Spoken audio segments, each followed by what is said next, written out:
providing unique perspectives on civil preparedness and emergency response. This is Mitigation Journal, the All Hazards Podcast.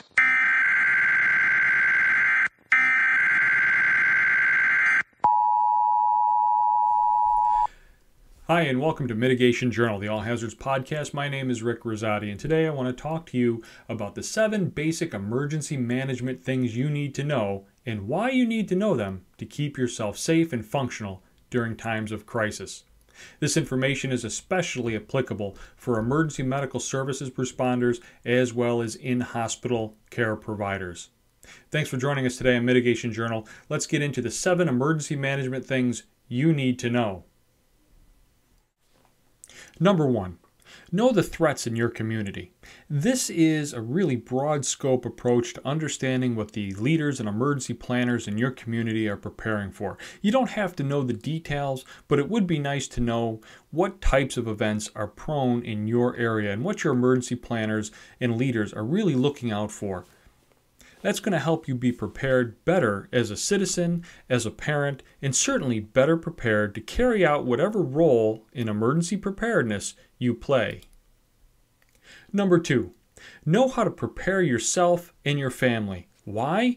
Well, this is something you need to do ahead of the crisis, and studies have shown that good individual and family preparedness improves the overall response.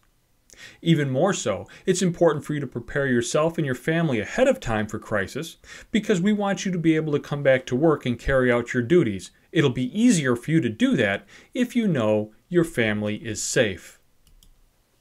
Number 3, know the indicators and warning signs of an incident. Why?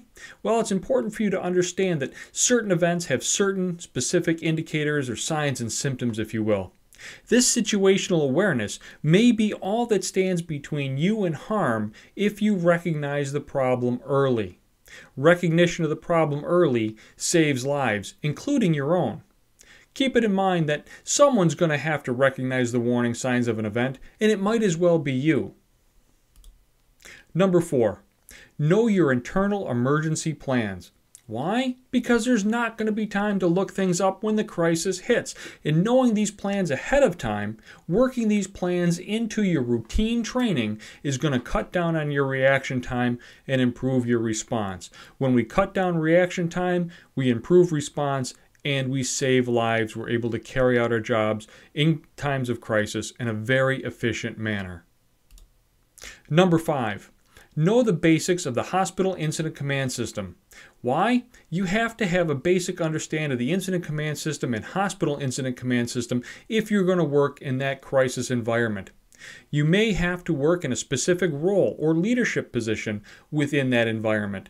And keep in mind that the possibility exists for a provider at any level, from the newest to the most senior, to be thrust in a leadership or command role within your organization.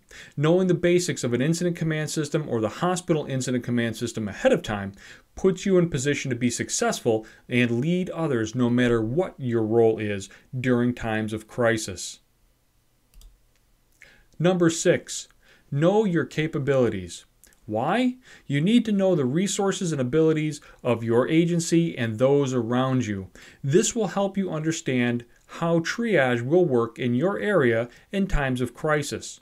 It may also give you a leg up on decision making in whether you're sending or receiving patients in other facilities or institutions and how you're working within that triage environment. Knowing the status of specialty care centers, such as burn units or trauma units, may help you understand what types of patients you might receive should those hospitals or facilities be overrun or have to evacuate. It also might help with your triage decision making when you're sending patients from your facility or from your service to another facility or service. Number 7, know your personal protective equipment. This is not just the stuff you use every day, but knowing the PPE that you rarely use, such as positive pressure respirators or mask-type respirators or filter masks. Studies have shown that annual training may not be enough of these on these devices, and if you use it wrong, simply put, you could be dead. Improperly deploying or donning your PPE gives you a false sense of security. N95 masks, PAPRs, various decontamination PPE has to be put into a routine training aspect so that we can be comfortable with it and almost memorize it when times of crisis strike. Thanks for joining us today on Mitigation Journal, the All Hazards Podcast. My name is Rick Rosati, and I'll look forward to talking to you again on our next edition. Until then, remember to support all your emergency service bloggers and podcasters, and stay safe, everybody.